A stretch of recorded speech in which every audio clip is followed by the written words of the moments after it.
All right. Hello and welcome to another DevNation. We are excited to have you guys all here today because we're going to be talking about some really fun stuff. We have Josh Wood, who is an expert at all things Kubernetes operators.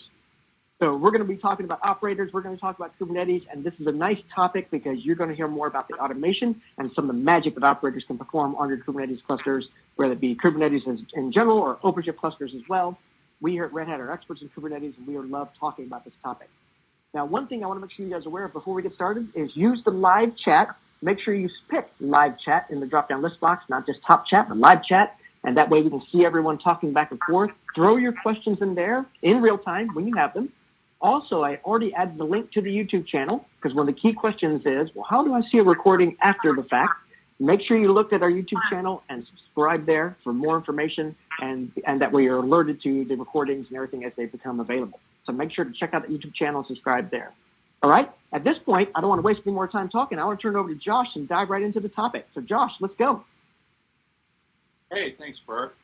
Thanks, everybody, for coming, and I'm excited to tell you a little bit today about this pattern and implementation that we call operators on Kubernetes. Let me just switch over to my backing slides here for a moment. Everybody see this okay? Bert, that look good to you? Yes. All right. So first, let me tell you just a little bit about myself. My name is Josh Wood.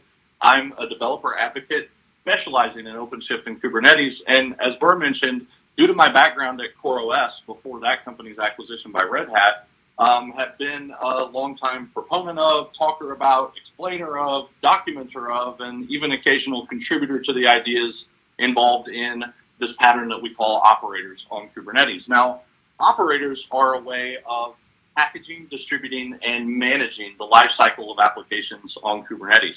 And what we're going to try to do today is tell you why you care about operators, what problems they try to solve, what kind of neat things, or as Burr put it, magic, we can build into them to make cooler levels of automation on Kubernetes clusters. And then take a walk through the tools that are available for creating operators for your own applications and to manage your own infrastructure and platforms, and the ways that operators carry SRE or site reliability engineering principles into practice by extending Kubernetes. And we'll take a look at how that extension of the Kubernetes API and control plane happens when you build an operator and deploy it on a cluster. So let's jump right into that, and let me explain why we think you care about operators. At the highest level, you should care about operators because every application on every platform has to be installed, configured, managed, and upgraded over time, over its life cycle. As a corollary to this, we've especially focused in this idea of automation on the fact that patching, and that is just running the latest version of the software that comprises your infrastructure and your applications, is the first, simplest, and probably right now most critical step you can take in the kind of ongoing arms race you find yourself in with software vulnerabilities and malicious actors. So the idea is just by running the latest software, we're protected at least from known vulnerabilities in that software.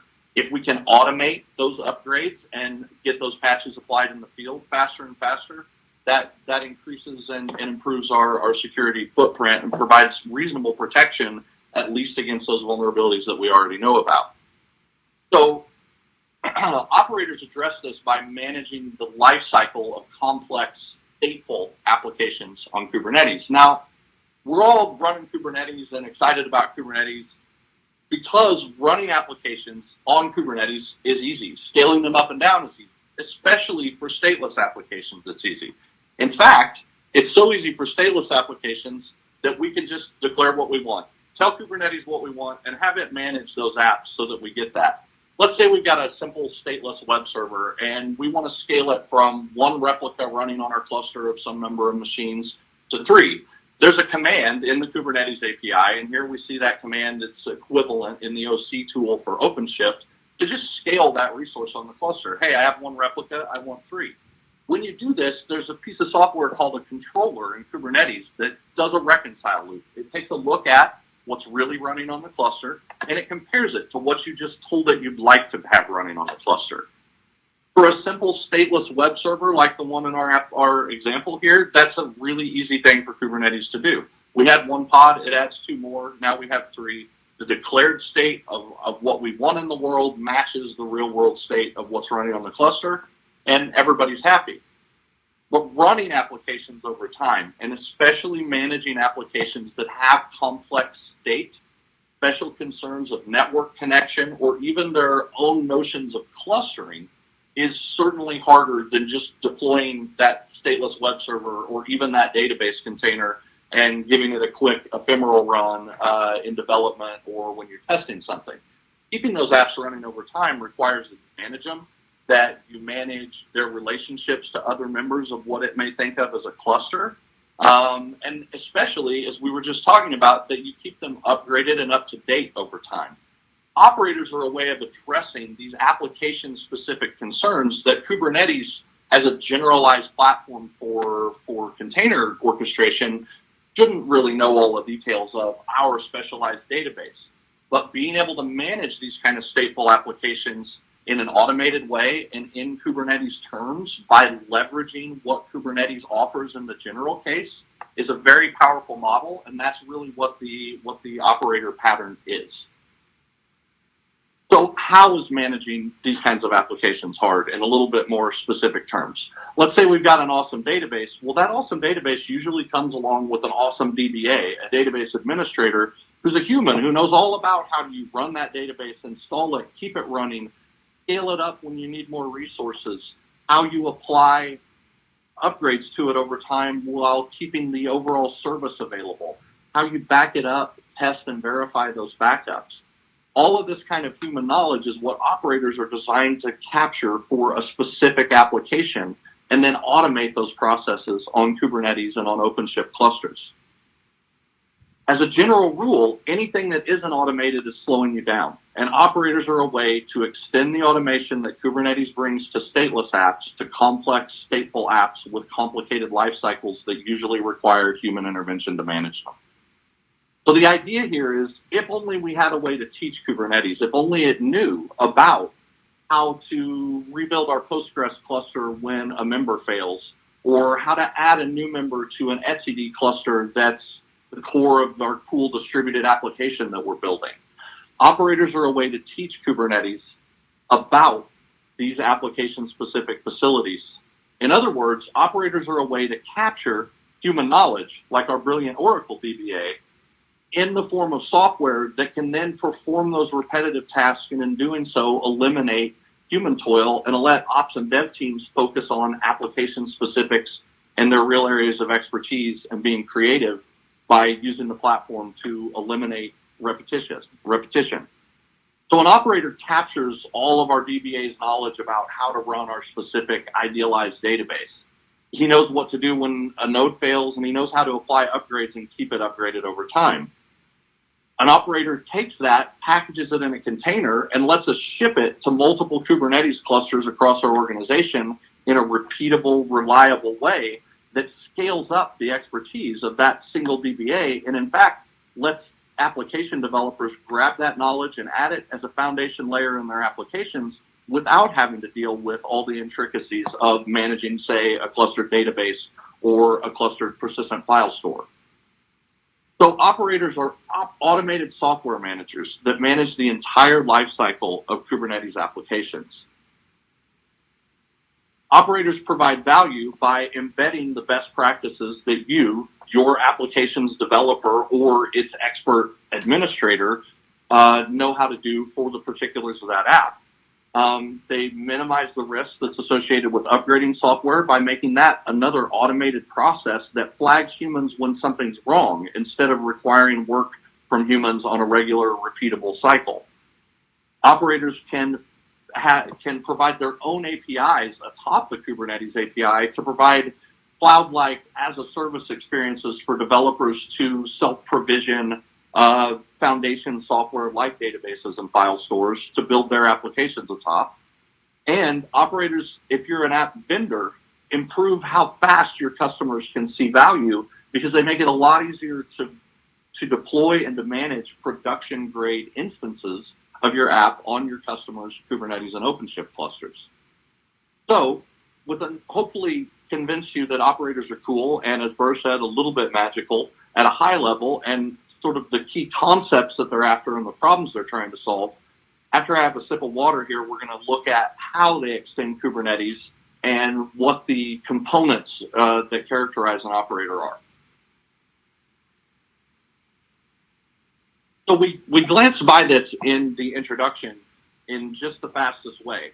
But you can think of Kubernetes as a control plane comprised of some number of controllers. But for our simplified model, just imagine one controller that's constantly looking at your desired state, comparing it to the state on the cluster, and taking action to make that state the reality on the cluster.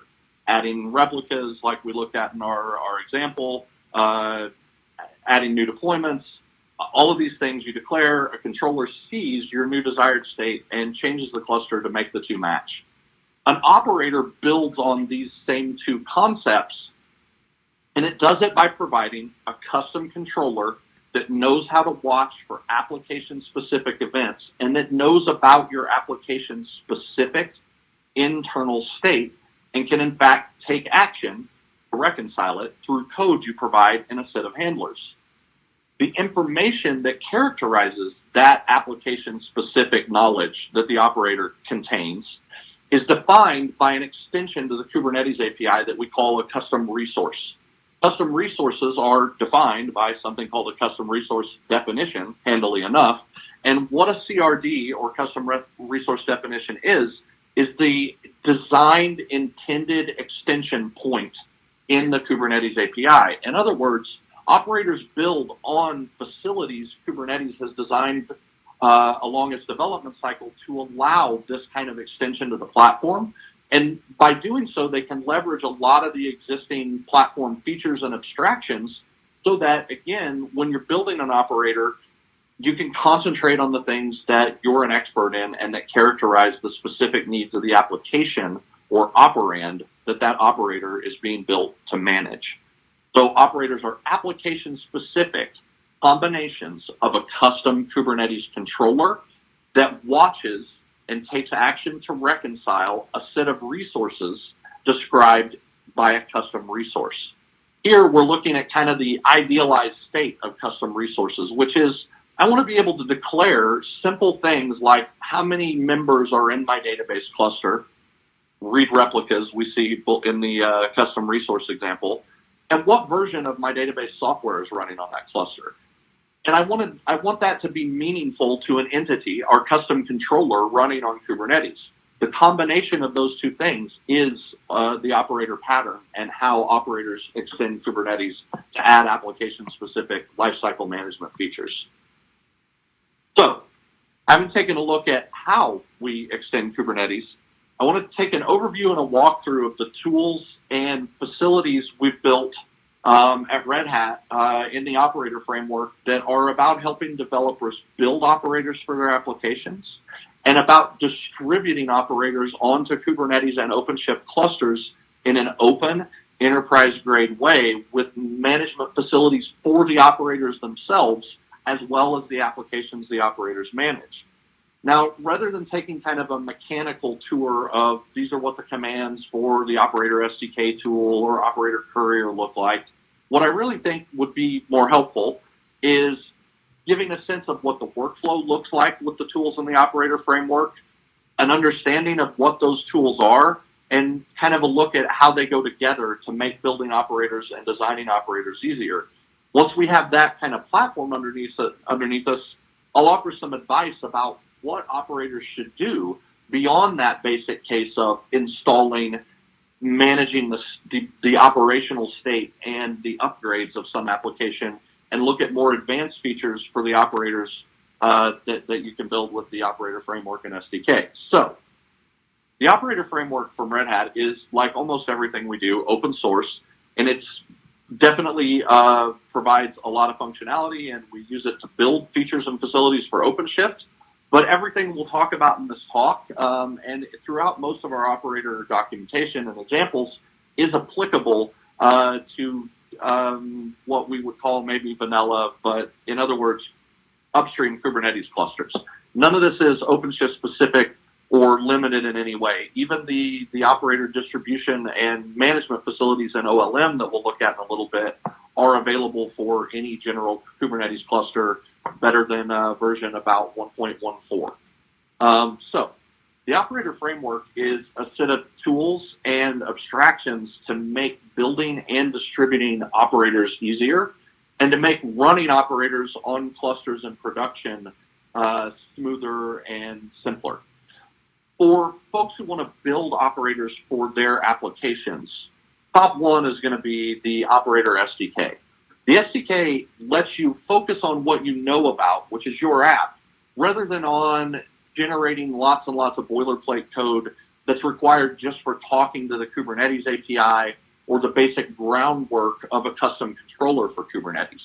So the SDK actually generates a lot of this scaffolding for you and lets you focus on those things we referred to earlier as handlers. That is, the functions that are called when your app meets this certain criteria of a difference from its observed desired state that's depicted in the custom resource that an operator watches. So you get the API groundwork and the basic controller logic and functionality generated by the SDK, and then you can focus on those handlers that do the installation, the cluster membership management, and the lifecycle management, including upgrades of your specific application. So the SDK provides the Operator SDK tool, and that tool will generate this scaffolding and actually do operator builds, help you push them to registries so they can be distributed for testing onto Kubernetes clusters. Once you've built an operator, step two is going to be the Operator Lifecycle Manager. We'll get into this in a little bit more detail a little bit down the road here after we look at the workflow for building an operator. But the OLM, or the Operator Lifecycle Manager, can be thought of pretty simply. It's an operator for operators. Once you have an operator that keeps your database up to date, what keeps that operator up to date when the vendor releases new versions or when you as the developer want to add features and roll new versions out to your customers? The OLM addresses that issue by reflexively applying operator principles. We encode in software the specifics of managing your operator and give you a way to describe them to the OLM so that the OLM can manage your operator on a given Kubernetes cluster. Metering, which we will not get into a lot of detail in this talk, is about reporting usage and even internal chargeback analysis for cost of components of Kubernetes clusters running on cloud platforms or internal infrastructure. While we won't talk about it here, it's cool stuff, and in the resources section, we'll give you pointers where you can find out more about that if that sort of costing and IT resource allocation issue is the part you're most interested in about the framework.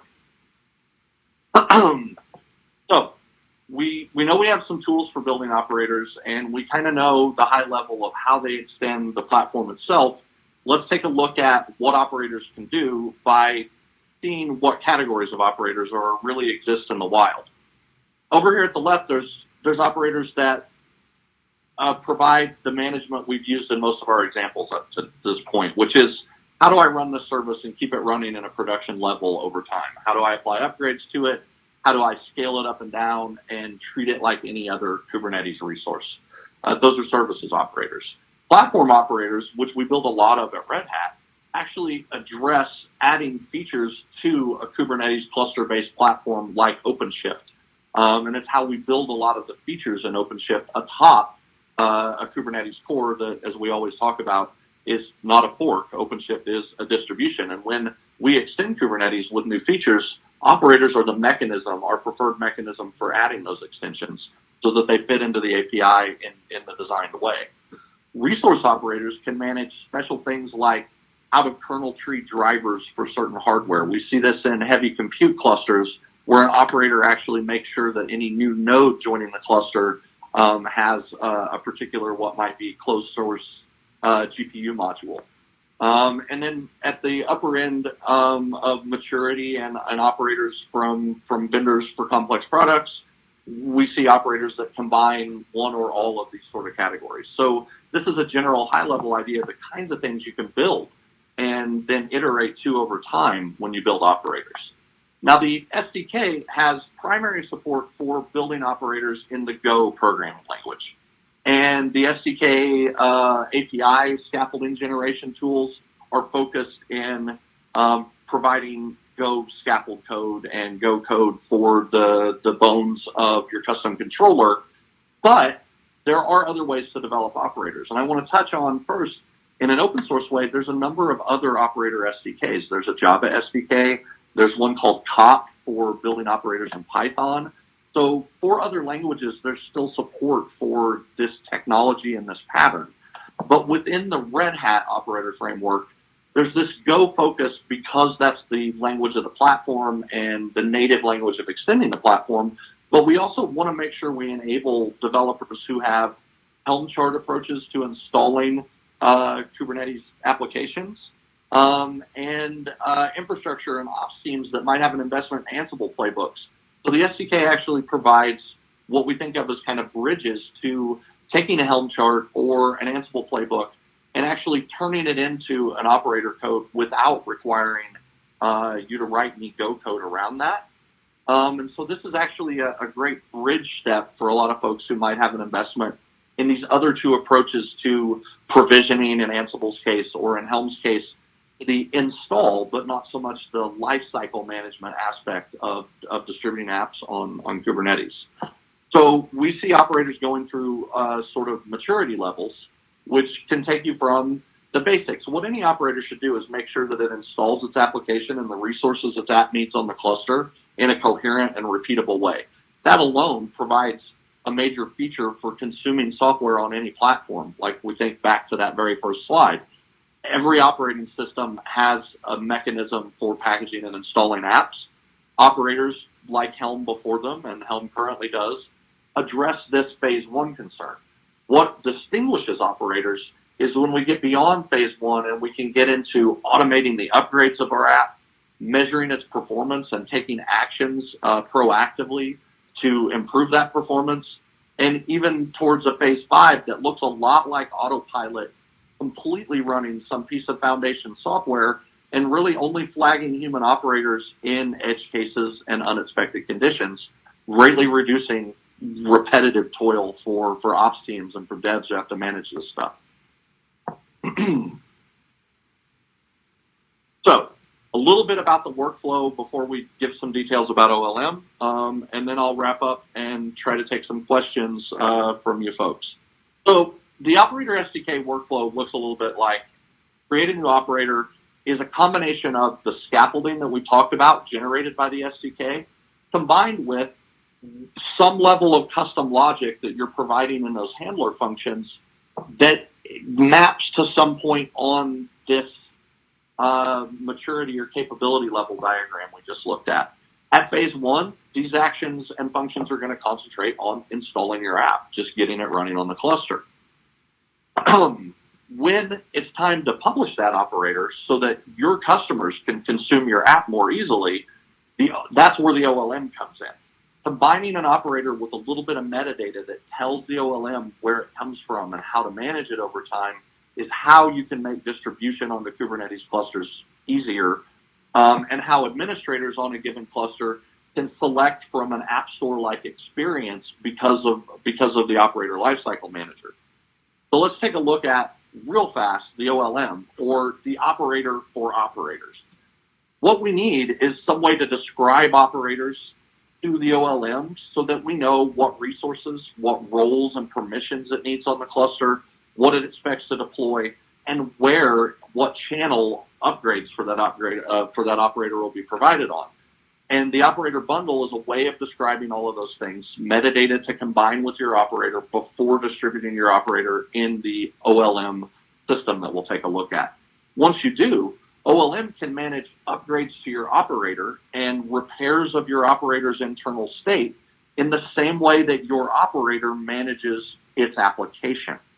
So OLM, again, is the operator for operators. By having that operator, we can build cool facilities atop it that work a lot like an app store for a Kubernetes cluster. And by packaging your operator for your application with OLM descriptions, you can distribute your operator in the Operator Hub at operatorhub.io, and within Red Hat OpenShift platforms and the built-in Operator Hub that we ship with OpenShift.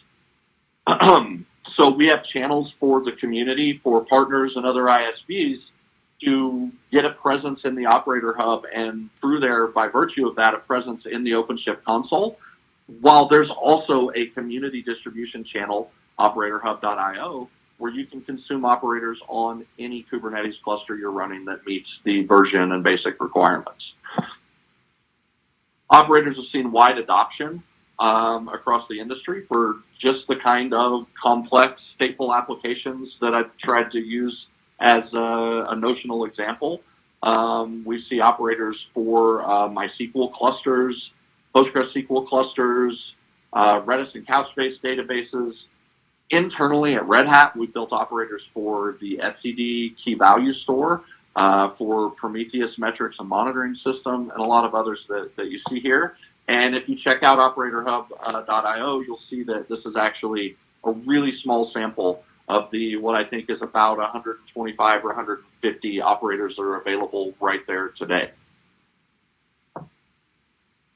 So once we have an operator packaged, shipped with OLM and available in Operator Hub, either within an OpenShift cluster or through operatorhub.io and installing the OLM on a vanilla kube cluster, administrators can choose to install applications that their developers, their end users need, and that enables self-service for complex services that almost every app needs at some level, either a file store or a database.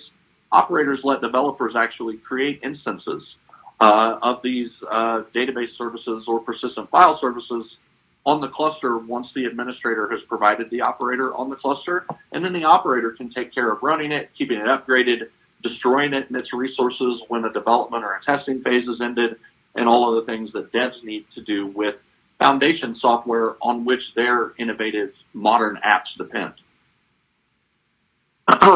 So, having taken a look at a high level of all those things and pretty much consumed my time, what I'm hoping to hear is some questions that we can answer.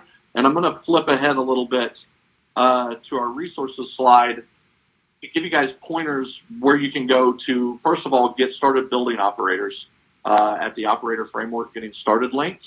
And I want to point out a couple other links here, especially Operator Hub.io for getting operators onto your Kubernetes clusters. And then obviously the Operator Hub in OpenShift if you're running OpenShift. At learn.openshift.com, in the Operator Framework section, you can walk through a lot of scenarios on a real OpenShift cluster to build an operator, deploy it, and see what that looks like hands-on instead of at a walkthrough level. And last but not least, I have to do a shameless self-plug for the book from O'Reilly, Kubernetes Operators, that that Jason Dobies and I just finished and just hit the presses literally the beginning of this month. So thanks for your time, and I'll be happy to answer any questions. Well, Joel, we do have some questions, and actually one person, Pavel, already said he loves the book and has already started reading it. And so I added that link to the chat for people to review. Awesome. We certainly hope it's useful. Yeah, in a way, fantastic. this talks a rapid fly-through running look at a lot of what the book covers and actually digs into the details of. Yeah. Very good point. And the link has been provided in the chat, so make sure you guys have that. But one question is around the categories of operators. You talked about the categories of operators, and what is the relationship between those categories and operator maturity model? Like, how would you kind of position those two things? Let me see if, hey, I actually did manage to get back there. So there's sort of three slides here that it's a good question, and there's a complicated, well, it's not complicated. There's a subtle relationship between the idea of the categories of operators, the underlying mechanism that your first implementation might be in, like do you go through one of these bridge methods, or do you initially start writing in Go with the Go SDK? But in general, these two charts, that is the capability or maturity chart and the categories chart, they move in the same direction.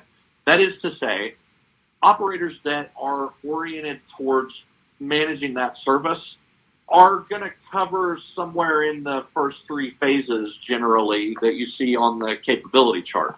They're concerned with getting a service running, that is to say, deploying it, installing it, setting up initial cluster relationships, managing that state, and then especially managing upgrades over time.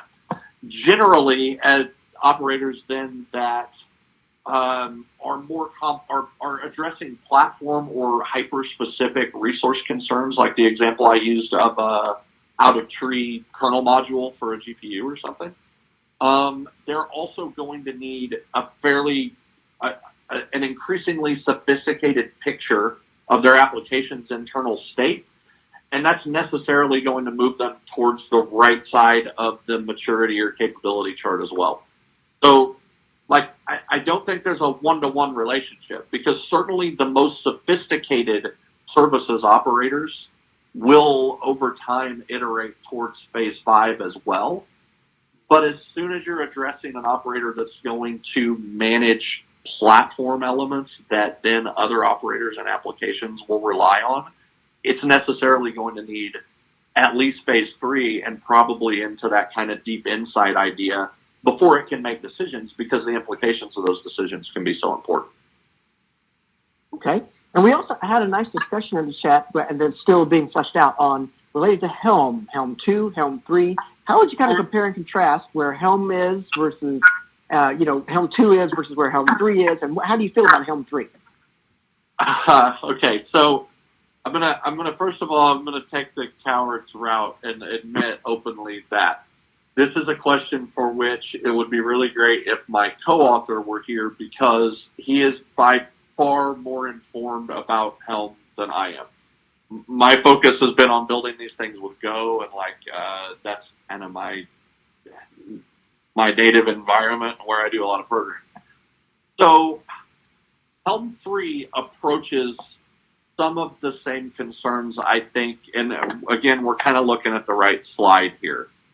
Helm, even in the third iteration, doesn't really have a way that, at least not a way I'm super knowledgeable about, of connecting an operator to arbitrary sources of application state, or another way to phrase that might be decision-making data. So Helm lets me deal with the idea of installing, and I think with describing mechanisms for upgrades, even if it's just overlaying another chart later down the road. But I don't know how to build phase 4 and phase 5 things out of just a Helm-based solution. Now, if instead your question is, what's the difference in capabilities of an operator if I start with Helm versus what's the capabilities of Go-based operators? I can give a little bit better description of that, in that, oddly, it matches my sense of just comparing Helm by itself. We can convert a Helm chart and do installs and upgrades with an operator managing those installs and upgrades. But as I want to instrument that operator to make increasingly sophisticated decisions about my app, like measuring performance and maybe taking actions or auto-scaling actions is one of the kind of first things that pops in my mind here, or describing authentication or security assets, like you can imagine doing certificate refresh and an operator controlling that process on a regular basis. You have less facilities to implement those things when all you're doing is converting that Helm chart. However, your starting point from that Helm chart, it also becomes a place where you can add handlers through the Go library. With Ansible, I shouldn't say library, but SDK. With Ansible, you can do anything in an Ansible operator that you can do in an Ansible playbook or Ansible snippet. So genuinely, if you're on a team that has a big investment in Ansible, that Ansible bridge is a really powerful way to turn those things into operators, because if you're doing really sophisticated things and describing them in Ansible terms, we can encapsulate that and run it as a custom controller, and you can continue adding features and iterating down this capability level chart just in Ansible terms without like adopting a Go programmer on your team. Okay. I hope one of those two was a good answer. Well, we are out of time, but I want to touch on two more things just because they're really good questions. And one, I wanted to make sure that everyone has access to the YouTube channel. I added the link back. Make sure you subscribe to that. But two really good questions I want to if you can just give us a 2-second response on it. What about mutating emission webhooks? Do you often put those in your operator, or how do you use those with an operator? Wow, 2-second answer to that. I've definitely seen them the next question. Operators. No. So look, the combination of those, we see people using them using admission webhooks within the operator pattern. So here's the answer I want to try to give a real 2-second answer that might actually mean something. In general, even once you've decided to build an operator, there is no reason why you should abandon any native Kubernetes feature that gets your job done. So an operator could be a very thin layer of management over native Kubernetes features. We see people doing this with stateful sets, and the same principle applies to admission webhooks. What you're doing both to control how operators are deployed into given namespaces or cluster roles, and the functions you want the operator to carry out. If admission webhooks answer that problem, you can use them from within the operator. That's actually the whole advantage of building a top rather than aside the native API. So since we extend that API, we can use all of its facilities. Yep. I definitely say you could definitely use those two things together. Now, last question we just did real quick about composability of operators. If let's say you have a complex system where there's a Postgres and an etcd, or these combinations of services. I know you mentioned the OLM. What else do you want to say in that category? Yeah. It's actually a good question, and it's a slide I squeezed out of this in the interest of time. So OLM has mechanisms for describing dependencies between operators. And I think that's the gist of that question is, can an operator that I install say, hey, when you install me, I require a Postgres database, and find a Postgres database provider based on that key in that cluster's available operator hub, which could be different lists of catalogs of software, depending on like organization policy or where you got your Kubernetes or your OpenShift. So we want to be able to like give a general description. I need a database, or I need a Postgres database, or I need a Postgres database of version X, so that we could go find that. And so those features are part of the overall OLM scheme, even though we didn't talk about them in any detail. And then beyond that, there is this idea of building an operator for exactly that kind of composability, so that it itself has an API layer that is specific to the description of those sometimes complex or ordered dependencies. So there's meat in OLM about that, and the OLM docs where the resources slide, I hope, points you. And if not, the framework will get you there, the OLM being part of the framework, and some other presentations and the book itself address that idea of dependencies for OLM distributed operators. Okay, well, fantastic. We are out of time. We try to keep these things to about 30 minutes to kind of keep it short and sweet. We thank everybody for your attention today. I hope you enjoyed the session. Definitely check out the recording. Follow us on YouTube, and that will get you more information as we do more of these sessions going forward. Do hit up Josh on Twitter. If you need to reach out to him there, you can find him on Twitter, and then that way you can ask him more questions if you need to, as an example. I think that'll be good, right? Yes, it would. Yeah, and actually I'll drop his Twitter handle right into the chat and make that available. Again, thank you guys all so much for your time today, and have a great day. Thank you, Josh. Thanks, everybody. Hope it was useful.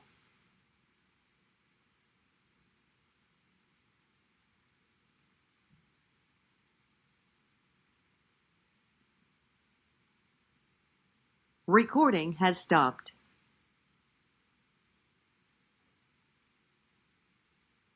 Well, what'd you think, Burr? I thought it went really well. Yeah, Okay. and we had so many good questions.